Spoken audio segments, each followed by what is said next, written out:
Okay, good morning. I'm going to try to do things a little bit differently here today, and I'm not sure how it's going to work out. But basically, I have a series of slides that cover lots and lots of topics in the circulatory system.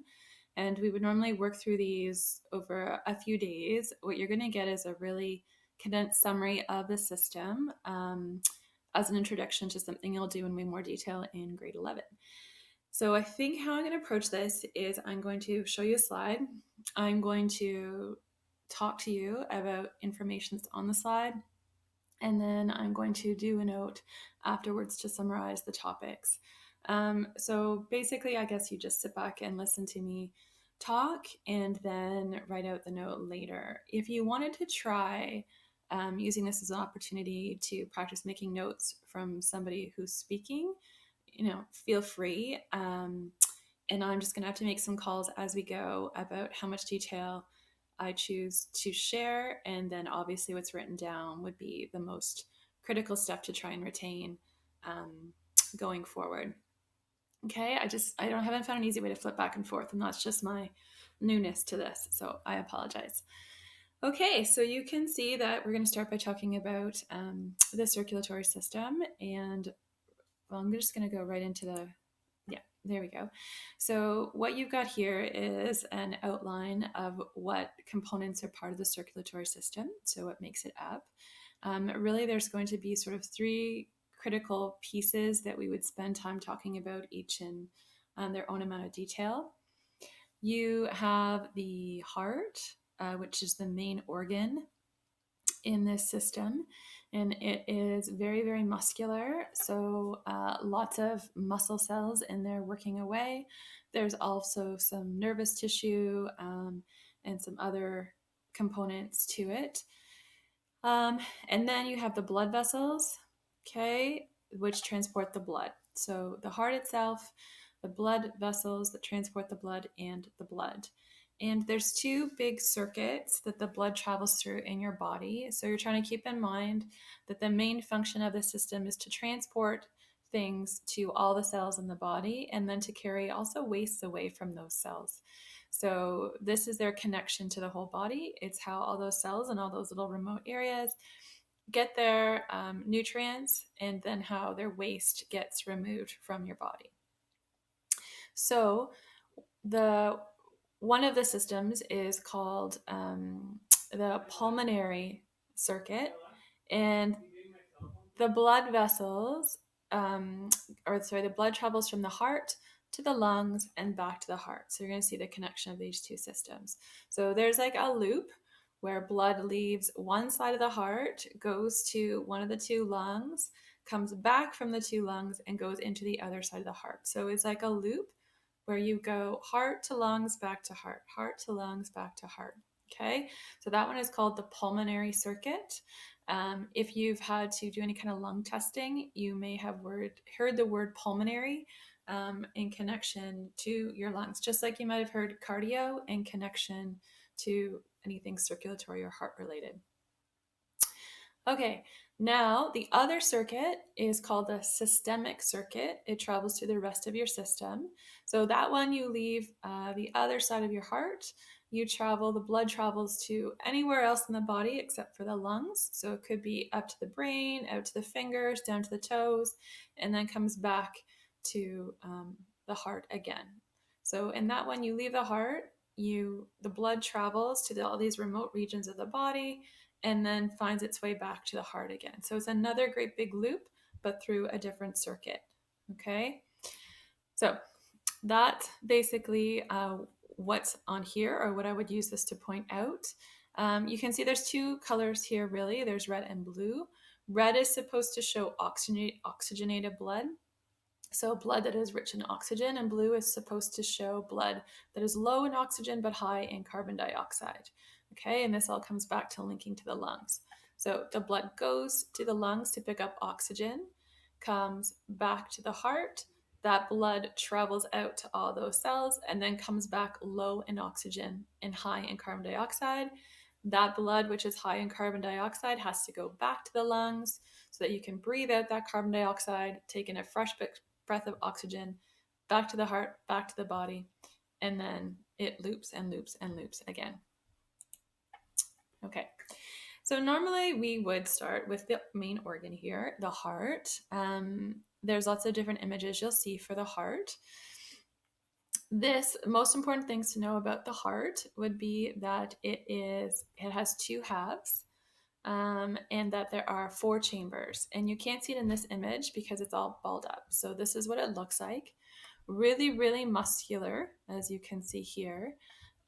These are the main blood vessels that come in and go out of the heart. So we would never learn all of these labels, just so you know. But this would be the part of the heart that would go to the lungs. Okay.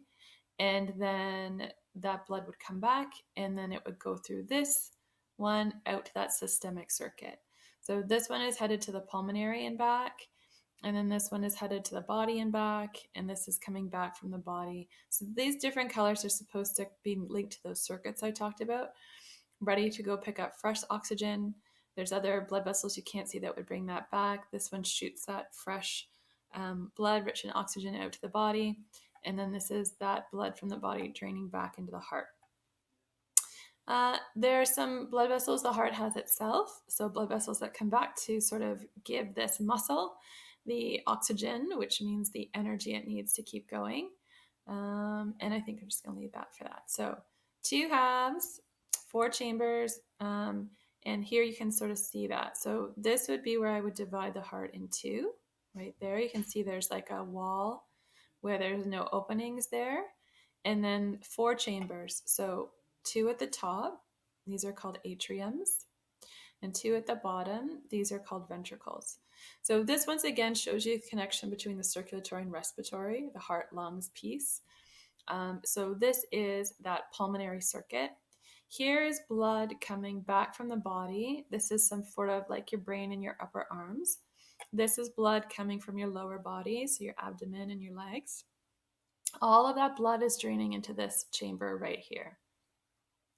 And then it gets pushed down into this one, and then it gets pushed out to the lungs. And then at the lungs, you drop off that CO2, you take in oxygen, and that comes back to a different chamber, this one right here. So all the blood has come back from the lungs, and then from here, it will go into this ventricle, and then it's not shown on here, but it will be pushed out to the body. So this is just a picture more of the pulmonary circuit of this side of the heart right here that is working to push the blood to the lungs, and then it will come back and go out onto the other circuit. So how you decide the names as if it was actually sitting in your body. So at school, if you had a piece of paper or an illustration, you can like pick it up and turn it so it's sitting, like the heart is sitting in you, and that determines the right and the left. So it's kind of backwards when you're looking up at it down on the paper. So this is the right side. So the right side of the heart delivers the blood to the lungs, and the left side of the heart over here delivers the blood to the body. So the right side of the heart is connected to the beginning of the pulmonary circuit, and then the left side of the heart is connected to the beginning of the systemic circuit. And then, of course, the systemic comes back to this, goes to the lungs, back to this, out to the body, back to this, to the lungs, back to this, out to the body, back to this, the lungs, goes around and around. The other piece over here is when we get to talking about the lungs, which we'll try to briefly, at the end of all these little branches are these tiny, tiny sacs called alveoli. And they are wrapped in all these blood vessels. So your lungs are kind of spongy, and then they have all these little blood vessels wrapped around them so that the CO2 can get out of the blood and into your lungs and then breathe out. And the oxygen that's sitting in there can get through the bubble into the blood vessel and travel back to your heart. A couple more images of the heart. This one, both graphics, but this one's showing you more the outside, okay? And then this one's showing you a little cross-section or a piece of the inside. So once again, the right side is shaded blue because this has blood that's low in oxygen, just got back from the body, about to go to the lungs. It'll either go to the right or the left, depending on which direction it goes to here. The left side shaded more of a pinky red because this blood has just come back from the lungs into this chamber, down to the ventricle, and then a push out to the body. And then this big blood vessel starts to branch right away to take that blood all over the place. Okay. So on this one, this is actually closer to what the heart looks like. It doesn't, like this doesn't easily explain what this is. So this is one of the upper chambers. This would be this space. And this little piece here would be the other upper chamber, like this piece. And then here, this big area here would be like there. And over here, this would be here. Okay. And if you slice it open, there's the wall in the middle. And this is really, really strong muscle because all of the function of the heart is related on the squeezing to get that blood at high force traveling all around your body. Okay, so to the heartbeat. You may have seen one of these either on TV or in real life tracking your heartbeat. So if I just go back for a second, will it let me go back? Oh, now I've done it. Oh, here we go. I can get to it over here. How this works is blood will fill the upper chambers, and there's what we call little valves. They're like little gates, okay, right here and right here. They stay closed until those upper chambers sort of fill with blood, and then there's a squeeze from the muscle.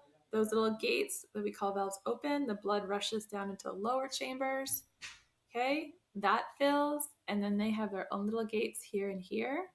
When that's filled, there's a big squeeze, and then that blood is pushed out. From this side, it goes to the lungs. From this side, it goes to the heart. So basically, the top chambers fill up, and then there's a squeeze, and then the blood goes down here. They fill up, and then there's a squeeze, and then the blood gets pushed out, okay, either this way or this way.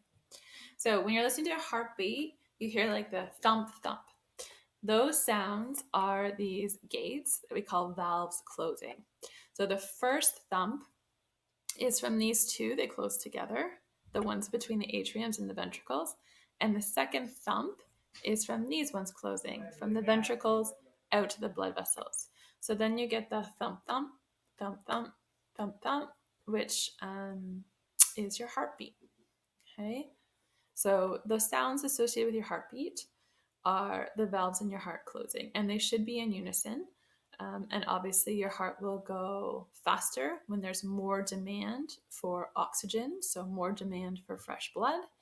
And then your heart will relax or go slower when that demand goes down. Okay? And then we could, if we were in class, track heartbeat and stuff like that. All right, now, if there's a problem with your heartbeat, in that maybe you're having arrhythmia, which means your heart isn't doing the regular beats it's supposed to, it sometimes can be due to the fact that it's not getting the signal from the brain about when to beat. So your brain is in control of your heartbeat, and when everything's working normally, it would register that there's more demand, so your heart has to go faster. And so where that nerve naturally connects is sort of right up here in this chamber of the heart. And it sends like a little, your nerves work on little electrical impulses, a little zap, which causes the muscle to squeeze. When it relaxes, it gets another little zap, your muscles squeeze, and it goes like that. So you might know people who've had, or you may have, a pacemaker implanted, which instead of your brain doing that, the little pacemaker is doing that. The little medical device is doing that. So it's put right under your skin. They've gotten a lot smaller than they used to be. They're run by a battery. From what I understand, they're quite high tech now in that they can remotely give the data about your heartbeat and how it's working and things like that. And it just gives a zap instead of your brain giving a zap to keep your heart beating regularly for you. After so much time, those batteries have a lifespan, and you have to go in and get a new battery, and that'll keep going like that. So this is just kind of showing you how that little thing would work. And so that's a piece of medical technology we can use to compensate for people who are having an irregular heartbeat. Okay. There's also electrical ways you can control the heart. So for example, you know about things are escaping me today. The machines we have that you can grab like over in the sportsplex or whatever. Oh, I can't. You guys were here, you'd help me. I'm sure you want to tell me right now. It's not going to come. But that works on a big electrical impulse. So the heart basically in that situation is possibly fluttering, all out of whack. You put the paddles on to give an electrical impulse, which will, as I understand it, basically stop and then allow the heart to restart in its regular rhythm. Okay, atrioventricular. Maybe. Okay. All right. So another thing that can sometimes happen to the heart is that the blood vessels that go to the heart itself, that go to this fantastic muscle, get blocked. And if the heart loses access to fresh oxygen, then it can't work very well. So this is an image of those blood vessels, how it should be, and then some buildup in the blood vessels to the point where maybe it stops the blood flow, and then this piece of your heart is starved of oxygen, and that muscle might actually die. So what they can do is they can take out those blood vessels or replace those blood vessels from ones that look like this to ones that look like this, and that's bypass surgery. And you can have more than one blood vessel replaced at a time, so triple, quadruple, whatever it might be. And usually they take those blood vessels from somewhere else within your own body. I think it's mostly from your leg, and then allow your heart to receive its oxygen supply again. So that's another intervention that we can do to keep your heart healthy and keep it going longer if needed. Okay, here's another little scenario of something that can happen in the heart. I've talked about how there's 4 chambers and 2 sides. Right here, this wall, which is called the septum, you can see that it's not fully developed all the way through there. So what is happening is sort of like backwash. The blood mixes from both sides of the heart. And that isn't so great because the blood that is supposed to go to the body isn't as rich in oxygen as it should be because it's mixing with the blood that's low in oxygen before it goes out. So you can be weak, fatigued. Sometimes maybe people call this a hole in your heart. Sometimes it's not as dramatic as this. Sometimes it happens at birth and then it like repairs itself and fills in.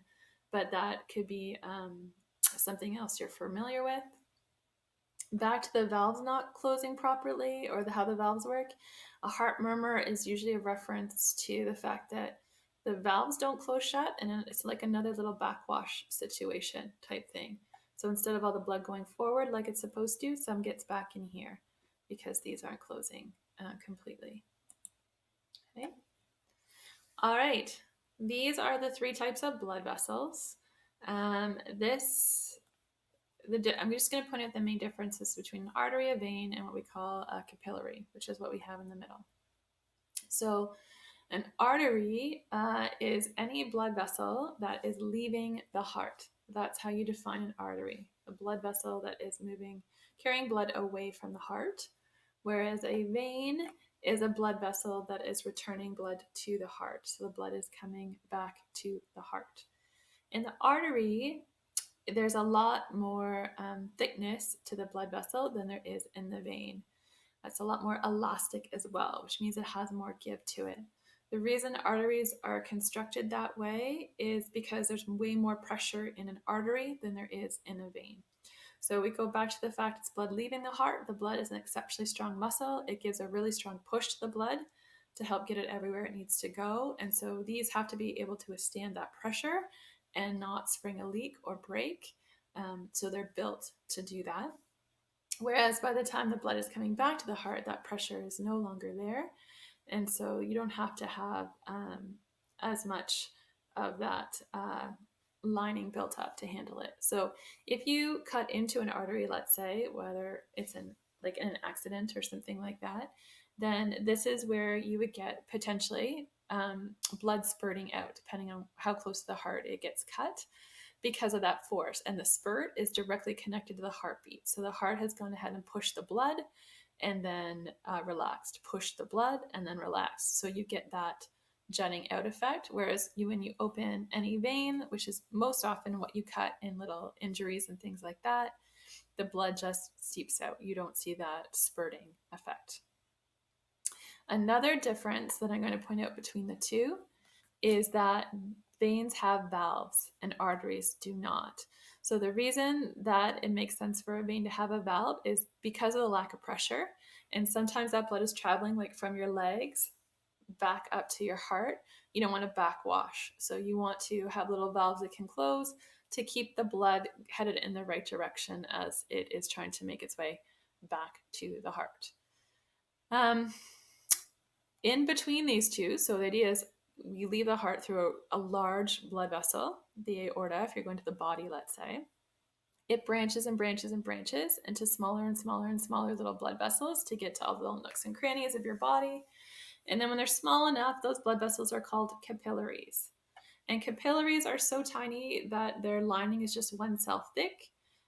You need that because when you have that thin lining, that's where the oxygen can pass out of the blood vessel into the cell and where the cell can dump off things like carbon dioxide back into the blood.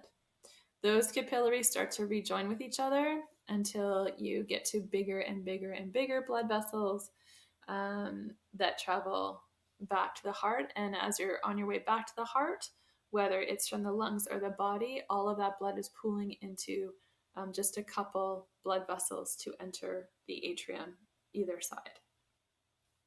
Okay.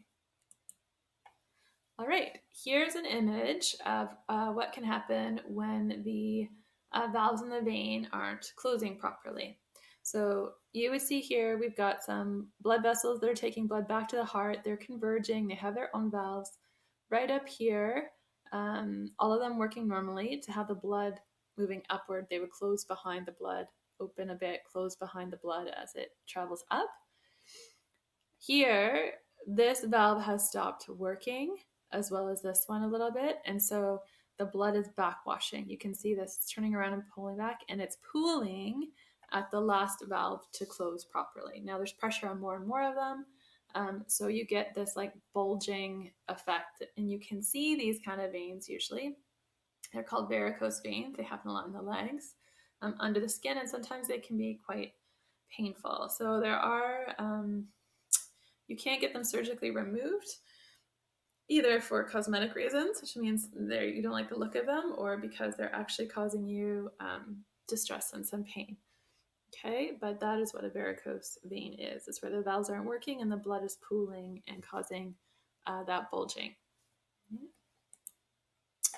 One thing I should also say about blood vessels is that you want them to be clear. You want those tubes to not have anything in the way. And so buildup of plaque is something that can happen, which would block a blood vessel and an artery as well. And then they can't deliver the blood. So obviously that's another thing that you want to avoid happening if you can. All right, we're into the blood itself. This is a lot of me talking. It's a super monstrous topic today. So there are 3 types of cells that are in your blood. We have the red blood cell, the white blood cell, and something called a platelet. And they have their different roles. So the red blood cell is in charge of delivering oxygen. It picks it up, oxygen actually bonds to it, and then it delivers it to where it needs to go, all over your body. The white blood cell is in charge of fighting infection, and platelets are in charge of clotting your blood. So if you have an injury, the bleeding will stop. So that's how they all work in a healthy situation. I'm going to give you an instance where each of these could not be working properly, and then what that means. So the red blood cell, there's a genetic condition, I think I have it on probably the next slide, called sickle cell anemia. In sickle cell anemia, what happens is your red blood cells don't form properly, and then they can't carry oxygen. So that means you're tired, fatigued. It can be fatal if both your parents pass that on to you. But you can survive with it if you just have sort of one copy of it. So you got to pass down from one parent. Anemia, I use the word anemia. The disease is called sickle cell anemia. Some of you will be anemic and take possibly iron pills to help compensate and keep your energy up.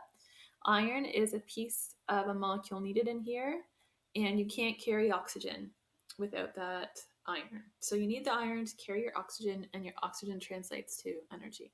So if you're anemic, that's what's going on potentially. Okay, the white blood cell is in charge of fighting infection.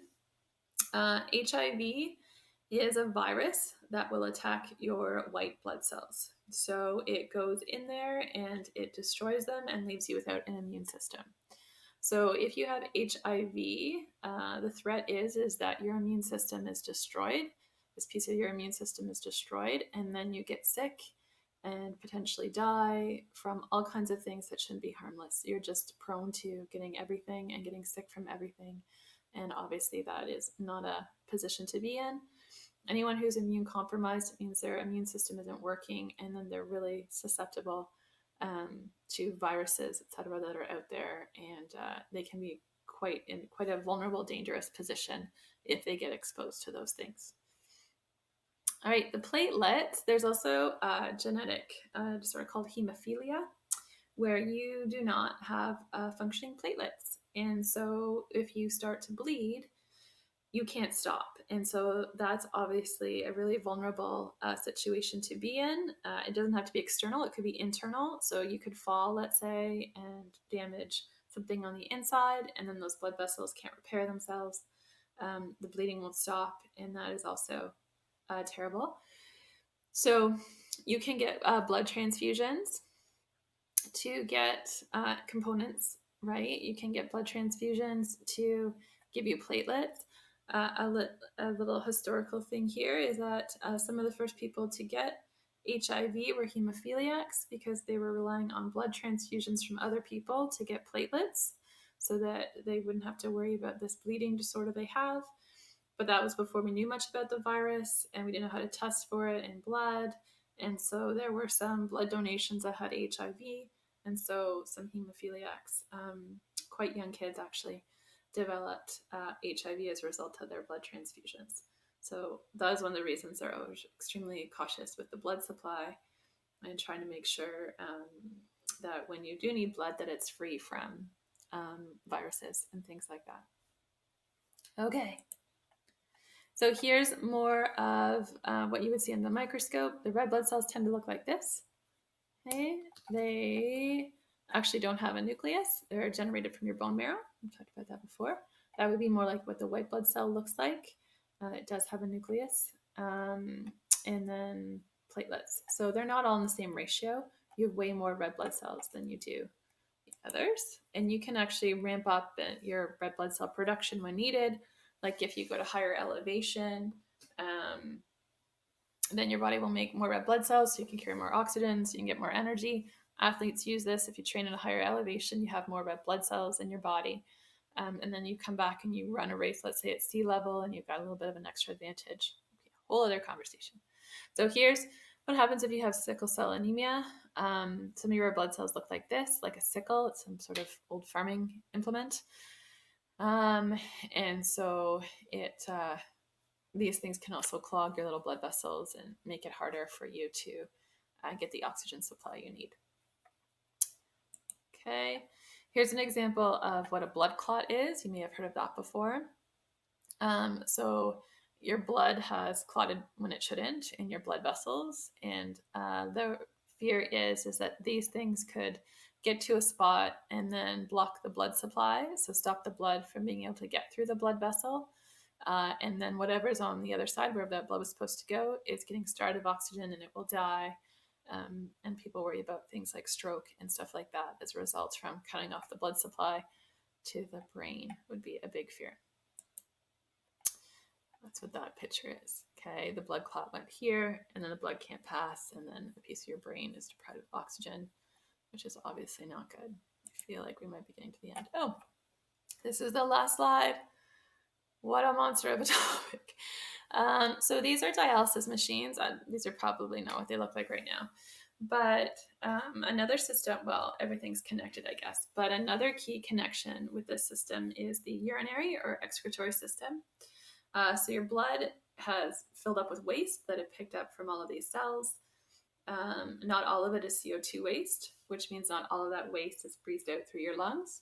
Some of that waste has to be excreted or eliminated through your bladder. So your kidneys, the blood ultimately runs through your kidneys, and your kidneys have the job to filter out all the wastes, regulate the amount of water and salts and a bunch of other functions. And what your body doesn't need fills up in your bladder. And then when the timing is right, you can go dump all of that off, and it'll refill with more wastes from your blood, and you dump that off, and then it goes like that. So if your kidneys stop functioning for whatever reason, then you can have your blood cleaned through these machines, these dialysis machines.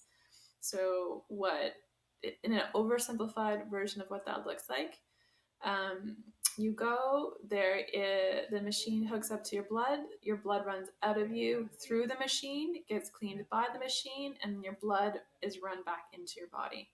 And depending on how much function your kidneys have, you might have to do this multiple times a week, lots of hours. And then obviously when it's getting quite extreme, you're hopefully waiting for a transplant so that you don't have to live hooked up to the machine and rely on the machine to clean your blood. Okay.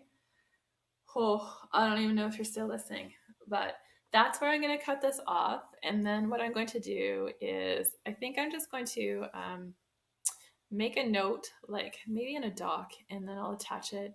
And I would suggest, if you have the time, that you maybe rewrite it as you look at the slides and see what you can retain. And obviously what I've written down is kind of the most crucial information for now. Okay, and prep for lots and lots of great conversations about this system that you'll have hopefully in the future if you're keeping up your sciences. All right, so that is it for now, and take care if you're still with me. I don't know. And we will, oh wait, how do I turn this one? I might have a different way to turn off. Okay, talk to you later. And, oh, here we go. No, you're probably still watching me. Ha.